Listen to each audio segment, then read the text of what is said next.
সদর মহকুমার অন্তর্গত পশ্চিম জারুলবাচাই হাড়িয়াপাড়া জেবি স্কুলের শিক্ষক সুভাষ দাস গত 19 এপ্রিল ভোটের কাজে গিয়ে পা পিছলে পড়ে আহত হন। সঙ্গে সঙ্গে তাকে জিবি হাসপাতালে নিয়ে আসা হয়। নির্বাচনের কাজে জিরানিয়া বীরেন্দ্রনগর উচ্চতর মাধ্যমিক বিদ্যালয়ে গিয়ে আহত হওয়ার ঘটনার খবর পেয়ে জিবি হাসপাতালের ট্রমা কেয়ার সেন্টারে গিয়ে তাকে দেখে আসেন পশ্চিম জেলাশাসক তথা পশ্চিম ত্রিপুরা আসনের রিটার্নিং অফিসার ডক্টর বিশাল কুমার। এদিন তিনি আহত শিক্ষকের সঙ্গে কথা বলার পাশাপাশি তার পরিবারের সদস্যদের সঙ্গে কথা বলেন। সরকারের তরফে প্রয়োজনীয় সব ধরনের সহায়তা করার প্রতিশ্রুতিও দেন তিনি।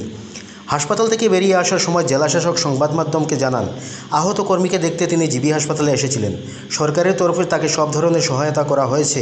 আগামী দিনে যদি কোনো সহায়তার প্রয়োজন হয় তাহলেও সহায়তা করা হবে। জিবি হাসপাতালে সব ধরনের পরীক্ষা নিরীক্ষা করা হয়েছে।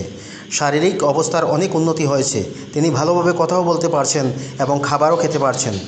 পাশাপাশি তার পরিবার পরিজনদের সঙ্গে তিনি কথাও বলছেন বলে জানান।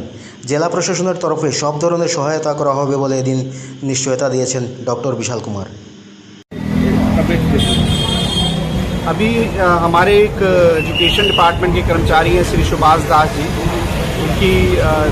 उनको चोट लग गई थी जब वो इलेक्शन ड्यूटी में थे। उसके बाद वो जीबी में भर्ती हुए तो उनकी जांच वगैरह हुई और पाया गया कि सर के अंदर कुछ चोट है।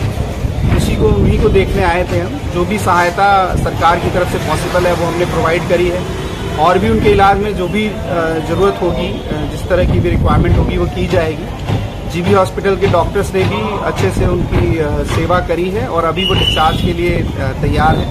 अभी उनकी हालत काफ़ी अच्छी है, अच्छे से बात कर रहे हैं, खाना खा रहे हैं। उनके परिजनों से भी मेरी बात हुई है। अगर कोई भी उनको ज़रूरत आएगी तो हम जिला प्रशासन की तरफ से उनकी सहायता करें। चोट कैसे आया था? वो जा रहे थे, रास्ते में पैर फिसल गया और सर में चोट आई। इलेक्शन ड्यूटी अभी ठीक है? अभी ठीक है, अभी डिस्चार्ज हो रहे हैं, बातचीत कर रहे हैं, खाना खा रहे हैं, उठ बैठ रहे हैं, कोई प्रॉब्लम नहीं है। Thank you sir.